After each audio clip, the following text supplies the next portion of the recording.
So Reform UK deemed this election to be the immigration election. Now, there's a lot of interpretations on immigration around the UK. What's your interpretation on immigration? Immigration, yes, it's interpreted so many different ways by lots of people. It's become a very emotive word, which is a real shame. The opposite of immigration is called emigration. That's when people leave this country for all the reason they want to. They leave for retirement, they leave for another jobs, they go to emigrate all the way to Australia to have a life there. They're all the reasons that people leave this country. And we're losing probably around about 400,000 people a year that way. The problem we've had over the last 2 years is that there seems to have been a complete lack of control on the immigrants that are issued visas, quite legally entitled to come into this country. And we've been allowing in over 1 million people per year into this country, and the net difference is 620,000 people per year, which is equivalent to the size of the city of Manchester.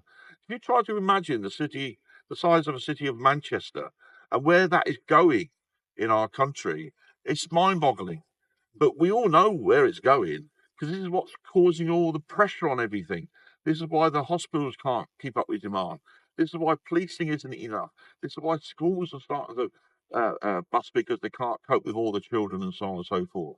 The other irony, I'm afraid, is that although it's believed that these people are coming over to add to the economy, in actual fact, a lot of people are just going straight onto the benefits that we offer. And that really shouldn't be allowed. A student in the old days used to come over by himself.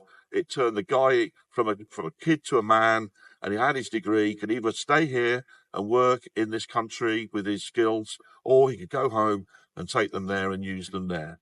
The problem is what they're doing now is they're bringing their friends, their family, their relatives, their brothers and sisters, and the whole family have come into the country legally. Okay, so that's a real big problem.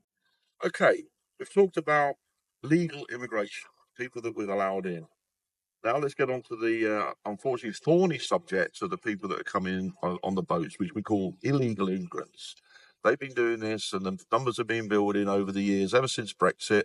The moment we should have been able to take control of our border, and we haven't been allowed to. Now, for a start, I want to make it very clear that I have a huge sympathy with a lot of the people that are coming over, because I'm sure there's a lot of desperate people. I would ask the question, however, why on earth it is they have to come all the way from where they are to pretty well the last stop on the train. The other thing is, have a look at the Labour manifesto and have a look at the Conservative manifesto.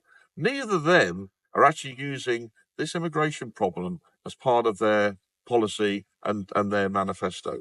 I find that really shocking because it's the one thing that is really putting a lot of pressure on everything and making everything so expensive for everybody because we're having to pay the bill.